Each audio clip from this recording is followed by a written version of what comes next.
காயம்பக்கிலே திறமைக்கு தடையில்லை என்பதை நிரூபித்து காட்டியவர் தான் தனுஷ். ஆரம்பத்துல பல கேலி கிண்டல்களை சந்தித்த தனுஷ் இப்போது மிகப்பெரிய உயரத்துல இருக்கின்றார்.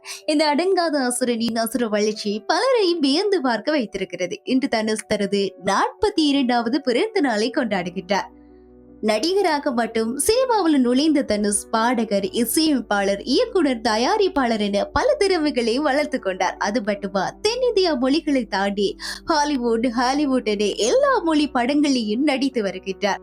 அவரது நடிப்பு மற்றும் இயக்கம் ஆகியவற்றில் உருவாக்கியுள்ள இட்லி கடை படம் விரைவில் வெளியாக இருக்கின்றது. இந்த நிலையில தனுஷின் பிறந்த நாளன்று அவரது சொத்து மதிப்பு விவரங்கள் வெளியாகி பலரையும் அதிர்ச்சியில ஆழ்த்தி இருக்கின்றது. கடைசியாக தனுஷ் நடிப்புல வெளியாகி வரவேற்பு பெற்ற குபேரா படத்துக்கு அவரது சம்பளம் 30 கோடி என்று கூறப்படுகின்றது. ஆகையால 2025 நிலவரப்படி தனுஷிடம் 230 இருந்து 300 கோடி வரை சொத்து இருப்பதாக சொல்லப்படுகின்றது.